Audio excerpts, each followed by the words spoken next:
E aí galera, beleza? Vamos para mais um vídeo aqui do canal e hoje eu vou falar um pouquinho mais sobre generics. Me diga aí nos comentários, deixa o teu comentário aí, quem já teve dor de cabeça para trabalhar com generics?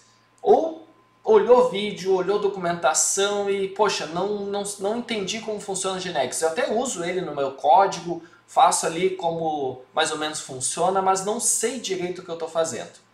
É isso mesmo. Esse foi o mesmo sentimento que eu tive, né, quando eu comecei a aprender generics. Demorei um tempinho para assimilar bem a ideia dele, ainda mais quando a gente usa em situações, problemas mais complexos, mas hoje em dia eu me sinto mais tranquilo, consigo entender bem, trabalhar com generics de uma forma bem apropriada. E é isso que eu quero trazer nesse vídeo para vocês hoje. Eu quero falar um pouquinho mais sobre o generics, trazer mais exemplos, explicar no detalhe e tentar ajudar você aí a entender um pouquinho melhor, né, tirar suas dúvidas, deixar mais nítido como que a gente trabalha e usa generics no TypeScript. Bora lá então codar um pouco.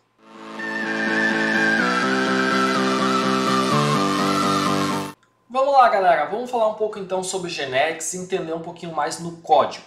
Bom, olhando a documentação aqui, né, da documentação oficial do TypeScript, a gente vê que ele tem a explicação aqui teórica do que é o generics, ele mostra para nós, né, basicamente alguns exemplos, mas a gente olha e não entende assim muito bem, a gente não consegue, se a gente não tem uma experiência um pouquinho mais apropriada ou até a própria questão do inglês, enfim, a gente não consegue entender, não são exemplos didaticamente bem adequados, digamos assim, né? Não é uma coisa assim que facilite, né, um pouco mais o nosso aprendizado.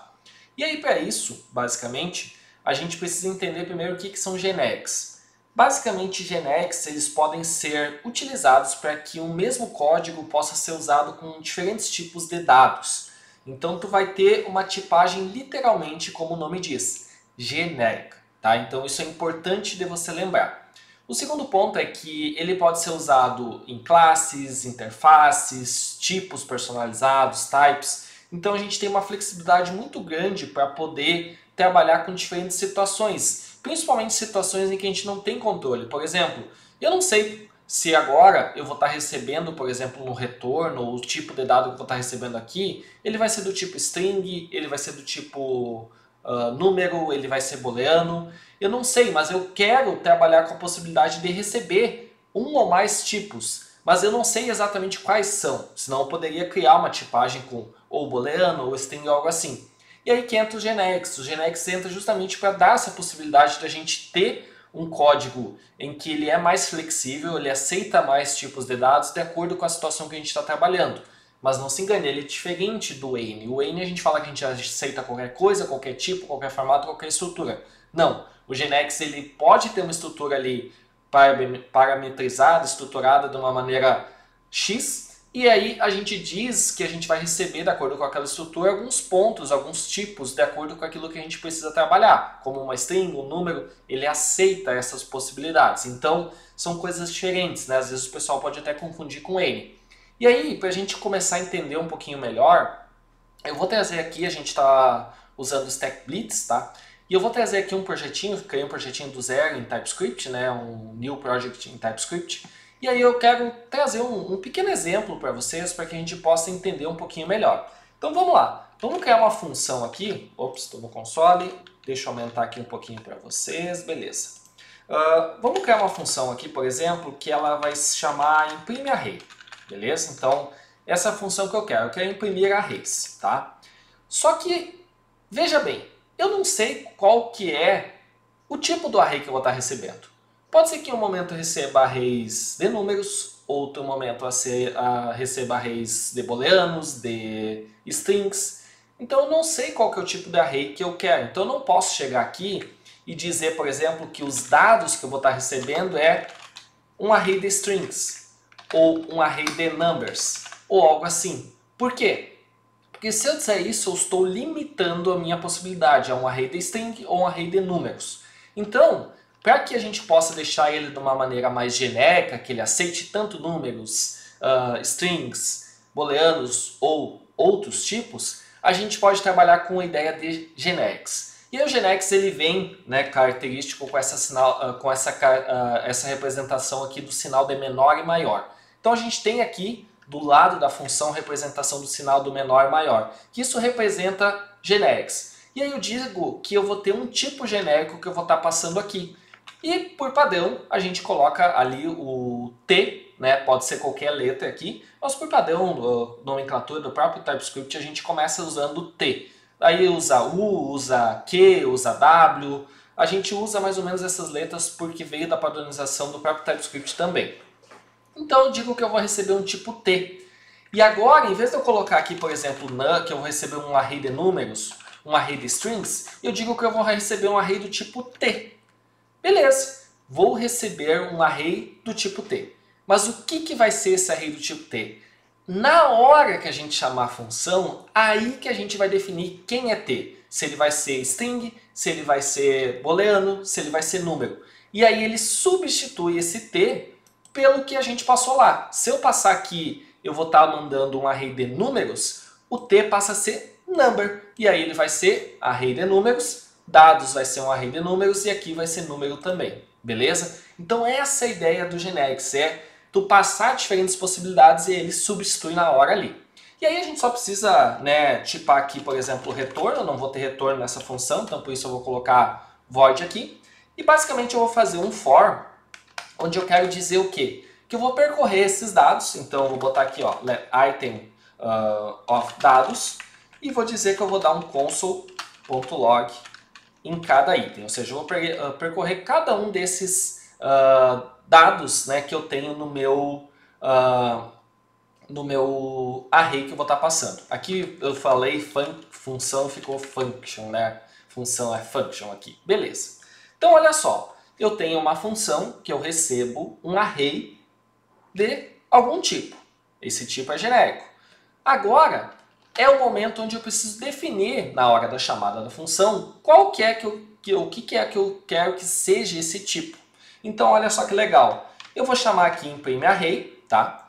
Só que em vez de eu só passar os dados aqui de uma maneira simples, eu vou definir quais que são os tipos desses dados. Então olha só, em vez de a gente chamar direto a função, eu vou passar aqui, ó, por exemplo, array de números, e aí eu vou dizer que ele é do tipo number, que ele vai ter aqui, e que aí eu vou ter, por exemplo, 1, 2, 3, 4, 5.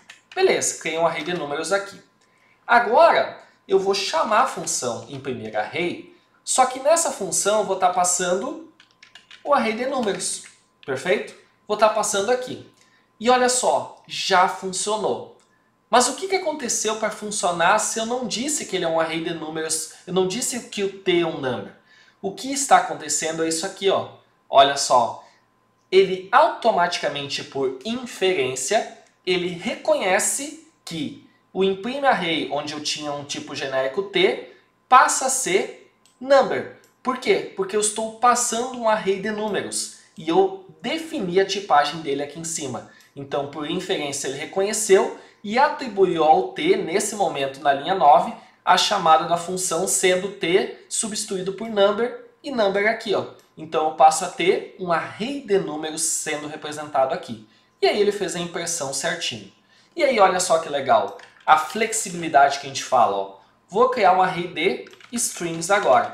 Nesse array de strings eu vou ter aqui, ó, string, array de strings, e vou passar, por exemplo, A, B e C aqui. Vou passar só essas três aqui. Olha só o que vai acontecer agora, ó. Quando eu chamar a função imprime array, eu vou estar passando array de strings aqui, ó. E aí, olha lá, ó, ele já imprimiu o ABC, só que agora ele substituiu o T nessa chamada na linha 11 pelo string, né? Ele substituiu o T ali, ó, pelo string e dados passou a receber um array de strings. Então, automaticamente, por inferência, ele reconheceu e substituiu o T. Então, o T literalmente é o nosso tipo genérico que é substituído na hora que a gente faz essa chamada pelo tipo de dado, pelo conjunto de dados e a tipagem que a gente está passando. E assim que a gente tem, então, o conceito de generics aqui, né, sendo explicado de uma forma bem detalhada. Beleza? Me diz aí, Ficou mais nítido para você? Me diz aí nos comentários. Comenta aí. Já deu para entender melhor? Já deu para tirar mais dúvidas? Conseguiram entender melhor Genetics? Não? Ainda não? Se sim, já comenta. Se não, diz que ainda está entendendo. Mas vamos garantir, né? Vamos olhar mais alguns exemplos agora em seguida para se aprofundar um pouquinho mais. Vamos lá, galera. Então vamos incrementar um pouquinho mais o nosso exemplo. Vamos utilizar interfaces de forma conjunta com Genetics agora. Vamos fazer um exemplo um pouquinho mais simples aqui. Vamos criar uma interface iname. E aí nessa interface iname eu vou criar um name do tipo string, tá? Então criei uma interface aqui, iname, que tem como propriedade o name da tipagem string, beleza? O que eu vou fazer? Eu vou criar uma função aqui. Só que essa função eu vou chamar aqui de showProduct, então eu quero mostrar um produto aleatório, não sei qual é o produto, não sei se especificamente quais as propriedades ele tem, mas todo o meu produto deve ter um name. Então o que eu vou fazer? Eu vou dizer que eu vou receber, né, um objeto que ele vai ter uma estrutura genérica, T, mas que obrigatoriamente nessa estrutura eu preciso ter um nome do tipo string. Então é isso que eu estou fazendo aqui, ó. Eu vou passar uma estrutura, aqui um objeto, e esse objeto ele pode variar, pode ser que tenha diferentes propriedades, mas eu estou dizendo através da extensão que ele obrigatoriamente, nesse tipo genérico que eu passar, dentro dele tenha que ter a estrutura com iname, ou seja, tem que ter um nome do tipo string, beleza? Então como que a gente vai fazer isso agora? Eu vou receber esse objeto, né? Eu vou dizer que ele é um T, e aí eu vou pegar e vou apenas retornar esse objeto aqui, perfeito? Vou só retornar ele aqui, beleza. Como que a gente faz a chamada disso daqui agora então? Vamos pegar e criar um produto chamado mouse. E esse produto eu vou estar passando um objeto, né, já que a gente vai receber um objeto, só que a gente não sabe qual que é a estrutura definida dele. E nesse objeto eu vou dizer que ele tem uma cor azul, perfeito? Vou dizer aqui que a cor dele é azul. Maravilha, beleza, tranquilo. Agora eu vou pegar e vou dar um console.log chamando a função showProduct e vou passar dentro dela mouse. Mas eu tenho um erro. Por quê? Apesar dele imprimir aqui, o meu código está com erro. E o que ele nos diz? Ele nos diz que a gente não tem a propriedade nome sendo criada dentro deste objeto. Então essa estrutura aqui genérica, ela tem por obrigação ter, mesmo que ela seja genérica, a interface com essa estrutura de name como string. Então o que eu faço? Eu coloco aqui um name do tipo string e digo que ele é um mouse sem fio. Pronto. Agora sim, está sendo impresso normalmente e eu tenho nenhum erro mais aqui. Mesma coisa se eu fosse criar, por exemplo, sei lá, vou criar aqui um bife de frango. No bife de frango, ele vai ter um nome, tá? Bife, né? Vou colocar aqui. E aqui, em vez da cor, como eu tenho uma tipagem genérica, eu posso passar outro tipo. Eu posso, por exemplo, passar um peso. E aí ele vai ter um peso de 1.2, 1.32. E ele vai ter, ops, soltou o aqui, vai ter também se ele é empanado ou não. Então vou colocar aqui, ó, empanado igual a true. Pronto. Olha só que legal, ó. Agora, quando eu chamar isso daqui e passar bife de frango, eu não vou ter erro. Por quê? Porque apesar de eu estar passando uma estrutura que tem peso e empanado, que é um booleano e um número aqui, pode ser um número, né? Não tem problema. O que acontece? Ele não dá erro porque ele aceita isso, porque eu tenho uma tipagem genérica. Eu não disse qual que é a estrutura obrigatória que eu tenho que ter nesse objeto que eu passo. Mas ele aceita porque, apesar de eu ter essa estrutura genérica, eu tenho também um nome que isso sim é uma propriedade obrigatória que eu tenho que ter dentro do meu objeto. Se eu tirar o name aqui, ele consequentemente vai dar erro. Então a gente consegue limitar um pouco, apesar de ser genérico ainda, a gente consegue limitar e ter algumas coisas específicas obrigatórias mesmo usando generics aqui. Galerinha, espero que vocês já tenham conseguido compreender cada vez mais o conceito e uso de generics. Espero que estejam curtindo, deixem seus comentários aqui no vídeo. Mas para a gente fazer, né, um término de gala, né, a gente fazer um término super legal, bacana, a gente tem que trazer também um exemplo um pouquinho mais complexo, né, que traga mais possibilidades. Então é isso que a gente vai fazer agora para fechar o nosso vídeo. A gente vai criar uma estrutura um pouquinho mais complexa do que a gente viu nos exemplos anteriores. Então para isso eu vou criar uma lista, tá? Vou criar uma interface que ela vai ser uma lista. E nessa interface eu vou usar generics. Eu vou dizer que eu vou ter uma lista cuja tipagem ela é genérica. Eu não sei exatamente qual a estrutura que eu tenho. Mas dentro dessa estrutura eu tenho algumas regras específicas, apesar dela ser genérica. Ela precisa ter um método chamado adicionar, perfeito? E esse método eu vou dizer que ele recebe um elemento do tipo t. Então, e ele vai ter um retorno void. Além disso, eu vou ter um método chamado tamanho, que eu quero ver o tamanho da minha lista, e que ele não recebe nenhum parâmetro, mas ele tem um retorno de um número, porque ele vai me retornar aqui a quantidade que a gente tem. Então olha só, a gente está criando uma interface que ela tem uma estrutura a ser seguida, ela tem que ter um método, né, para onde quando eu utilizar essa interface eu vou precisar criar esse método adicionar, que recebe um elemento, e que esse método não retorna nada, mas eu digo que o tipo do elemento que vai estar sendo passado como parâmetro, eu não sei se ele vai ser uma string, um objeto, um array, um número, um booleano ou algo assim. Então eu deixo ele genérico, para ele receber aquilo que é necessário naquele momento. E o tamanho, sim, esse sim já está mais fixo, tamanho, método que retorna o número. Beleza, não estou usando generics aqui, tranquilo, não tem problema nenhum, beleza? Então o que a gente vai fazer? Agora, até para a gente expandir um pouquinho mais as possibilidades, eu vou criar uma classe, perfeito? Então a gente vai estar trabalhando com uma ideia de classe aqui. E essa classe ela vai ser uma classe que lista números, perfeito? Então eu criei a minha classe aqui, beleza, lista números. E aí eu vou dizer que essa classe, na verdade, ela segue, né, a estrutura da interface lista. Então o que eu vou dizer? Eu vou dizer que essa classe ela tem que ter a estrutura que existe dentro de lista. E aí essa estrutura eu vou colocar aqui e vou passar aqui. A estrutura a ser seguida ela deve ser com números. Por quê? Porque eu quero listar números. Então eu vou dizer que a estrutura a ser seguida é essa, que tem que ter esses dois métodos, e que aqui eu vou estar passando números aqui dentro no elemento. Perfeito? Então o que a gente precisa fazer agora? Eu preciso criar, né, uma propriedade dessa classe chamada, por exemplo, elementos, e eu vou dizer que esses elementos vão ser números, né, vai ser um array de números aqui, e que ele começa como um array vazio. Então eu criei um elemento, né, uma propriedade de elementos, que ela é um array de números e que a inicialização dela é vazia. Eu tenho esse erro, por quê? Porque ele diz aqui, ó, tá faltando os métodos adicionar e tamanho ainda. Então o que eu vou fazer? Eu vou criar o método adicionar e eu vou dizer que ele recebe um elemento que é do tipo number, ou seja, o t aqui está passando a ser number agora, perfeito?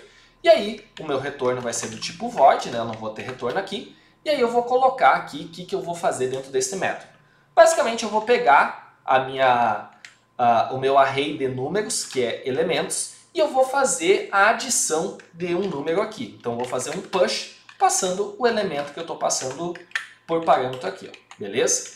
E para fazer o tamanho, que ele também ele retorna um número, eu vou pegar e vou retornar o número aqui. Então vou pegar aqui, ó, return this.elementos.len, ou seja, qual que é o tamanho, né, dessa lista que eu tenho de números. Beleza, fiz isso daqui, tudo com números, então o meu t passa a ser números e está pronto. Como que eu faço agora para chamar isso daqui? Eu posso vir aqui instanciar minha classe, então vou pegar aqui, ó, lista números, beleza? E nessa lista números aqui, o que eu vou fazer? Eu vou pegar e vou passar uma quantidade, né, de elementos a serem adicionados nessa lista, para preencher essa lista. Então eu vou fazer isso aqui, ó, const lista números igual a lista números aqui. Vou botar minúsculo, né, porque não pode ser o mesmo nome. Beleza. Pronto. Agora eu vou pegar a lista números, ponto adicionar, e vou passar o número 1. E olha só. 1, 2 e 3. Pronto. Agora eu vou pegar e vou fazer o seguinte. Console.log lista números, ponto in tamanho. E aí eu vou pedir para ele imprimir o tamanho. e o tamanho é igual a 3. Ou seja, o que aconteceu aqui, galera? Eu peguei e adicionei o número 1, o número 2 e o número 3. Então ele foi chamando e adicionando aqui, né, seguindo a ideia do GENEX, que sejam números. E adicionou na minha lista, que era vazia, o 1, o 2 e o 3. São 3 elementos, então quando ele pegou o tamanho da minha lista, foi 3 aqui. Mas, beleza. Mas como que isso ainda se aplica a GENEX? Se eu quiser, eu posso vir aqui e dizer que eu vou listar, por exemplo, palavras em vez de números. E usar a mesma estrutura que eu tinha usado antes, mas com strings. E agora, a minha lista, em vez de receber números, ela recebe strings. E aí, o que acontece agora? Ó? Os elementos que eu vou estar recebendo aqui são elementos do tipo string, e o elemento que eu vou estar passando aqui é do tipo string. Então, olha só que legal, ó. Eu fiz exatamente a mesma coisa nessa classe, só que em vez de receber números, eu estou recebendo agora strings, né, usando aqui a GENEX na minha interface. Então, quando eu fizer a chamada aqui embaixo, fazer exatamente a mesma coisa, o que vai acontecer? Eu vou estar passando aqui, ó, lista, palavras, né? É isso, lista palavras, e aqui lista palavras. E aí o que eu vou fazer? Ó, lista palavras, lista palavras, lista palavras, e aí ele já está dando erro. Ó. Por quê? Ele não aceita mais números, ele é string. Então eu passo como string agora aqui, e aí vai dar tudo certo para nós, porque o GENEX recebe também o tipo string, 3 elementos também, e aí a gente fechou então aqui a nossa ideia de trabalhar com interface usando, né, lista de números, lista de palavras, de acordo com a nossa necessidade, ó, por meio do recurso da flexibilidade que o GENEX nos dá, beleza? Galera, fechamos aqui a nosso videoaula, nosso tutorial aqui. Me digam aí nos comentários se vocês agora conseguiram entender melhor, se conseguiu, né, ficar mais nítido para vocês, se vocês ainda têm dúvidas. Espero que esses exemplos tenham ajudado vocês a entender, assim como eu tinha dificuldade a entender melhor como usar GENEX. E agora vocês podem, né, usar muito, bastante no código de vocês. Esse recurso que é poderosíssimo e ajuda bastante nós no dia a dia. Beleza? Não se esqueça de se inscrever no canal, deixar seu like, comenta aí e valeu, até a próxima!